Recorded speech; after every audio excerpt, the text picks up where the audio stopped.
ဘလုံးရှိမိပါဗီဒီယိုအားလုံးပဲမင်္ဂလာပါအခုချိန်မှာဆိုရင်တော့ဗျာခါနာချိုနဲ့အန်ကူကိုအလဲအထက်နဲ့ဗျာရှယ်စီယာဂစ်တက်အပြင်ဗျာဘာကြောင့်ခါနာချိုကိုလိုချင်တာလဲမန်ချက်စတာယူနိုက်တက်ကလည်းဗျာသူ့ရဲ့အန်ဖူမိုရှိတဲ့နဲ့ဘာလို့အန်ကူကိုလိုချင်တာလဲဒီအကြောင်းအရာတွေကိုကျွန်တော်တစ်ချက်တင်ဆက်ပေးသွားမှာပဲဖြစ်ပါတယ်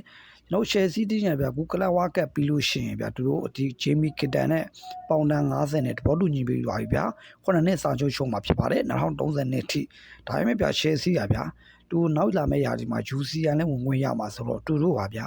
ဒီဂစ်တန်အပြင်ခါနာချိုကိုလည်းသူတို့လက်ဝင်းမှာတို့နှစ်ယောက်လုံးသူထားခြင်းတယ်ပြီးတော့ဗျာခါနာချိုပါဗျာချယ်ဆီကြိုက်တယ်ဗျာအတက်ကလည်း21အရွယ်ပဲရှိသေးတယ်ပြီးတော့ခါနာချိုပါဗျာဘယ်ရောညာရောဗျာအတက်ကင်းမဖီရောအစုံရတဲ့ကစားသမားဖြစ်တယ်ဗျာတကယ်လို့ဗျာ UCN ဒီဗာရီဟိုနောက်ကျရင်ကိုပါမနေရအောင်တော့ဒီခါနာချိုကအတက်ကင်းမဖီမှာကစားနိုင်တဲ့ကစားသမားလေးဖြစ်တယ်မန်ချက်စတာယူနိုက်တက်ကလည်းဗျာသူတို့ကအန်ပူမိုကိုခေါ်သုံးမယ်ဆိုပေမဲ့ဗျာသူတကယ်လို့ဗျာဒဏ်ရာရတာမျိုးဖြစ်ဖြစ်တစ်ချက်ဆိုလို့ရှိရင်ဗျာဒီအန်ကူကူပါဗျာတကယ်တုံးတိုင်တူပရိုင်းတိုင်းတော့ကလိုက်စစ်မှာတကယ်ကိုဆရာကြီးဗျာခမရတို့တည်ရတိုင်းပဲဗျာပြင်တက်တာတောက်ကိုတို့တည်တတ်တဲ့ကောင်ဖြစ်တယ်ခုမှလာသူစိတ်ကောက်ပြီးတော့ဗျာဒီမနာလိုဝင်လို့စိတ်တွေနဲ့ဒီအန်ကူကူကဖြစ်သွားတာဗျာတကယ်လို့အမော်ရင်ရဗျာတကယ်လို့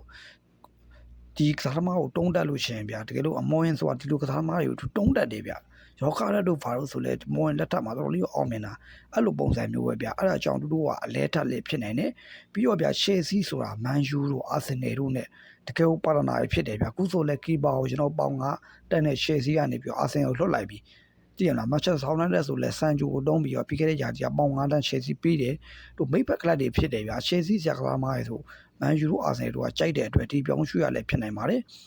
အဲ့တောင်ဗျစာချုပ်မှာဆိုရင်တော့ဒီကာနာရှိုးက28အန်ကူက29ပါအခုချိန်မှာဆိုရင်တော့ခါနာချိုးကပေါင်9000ပါပဲတစ်ဖက်လောက်ကဒီပေမဲ့အန်ကူကတော့ပေါင်39000ဆိုတော့မြင့်နေဗျဒီအန်ကူကိုတကယ်လို့မန်ဂျူကခေါ်ရင်တော့ကျွန်တော်ထင်ရတော့လာစာချောယူမှာပဲအဆင်ပြေနိုင်မယ်ချယ်ဆီကတော့ခါနာချိုး9000နဲ့မရတော့ပါဘူး2000 3000တော့ပြီးကိုပြီးရမှာပါအဲ့ကြောင့်မို့ဗျာနှစ်ဖက်လည်းအဆင်ပြေတဲ့အတွက်ရှယ်ဆီကလည်းဗျာဒီဂစ်တန်အပြင်ကိုခါနာချိုးကိုထားမယ်ဗျာမန်ဂျူကလည်းခေါ်ချင်တဲ့ပုံစံမျိုးပါ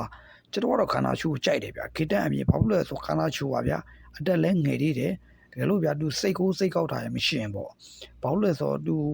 ယူပါလိမ့်မှာလဲသူ့ကိုမီနစ်20တဲ့တုံးလို့ဗျာအမော်ရင်နဲ့လုံးဝအဆင်ပြေတဲ့စိတ်ကောက်တာမျိုးတော့ရှိတယ်ကျွန်တော်ကြိုက်တဲ့ချက်ကသူကအန်ဆိုနဲ့လည်းအာဂျင်တီးနာဖြစ်တဲ့အတွက်အရန်ကိုကောင်းမွန်တဲ့လူငယ်လက်သစ္စာလေးပါကဲဗရာတာတို့လည်းဘလို့ဗျာမန်ချက်စတာယူနိုက်တက်ဖန်တွေရောရှယ်ဆီဖန်တွေရောဘလို့အထင်လဲဗျာခေါ်မှာမှန်တော့ပြပါအောင်တစ်တော့ညီကိုရင်းနဲ့လဲဗျတစ်တော့ဘန်ဝါ YouTube မှာလာရောက်အားပေးလို့ရပါတယ်ခင်ဗျာ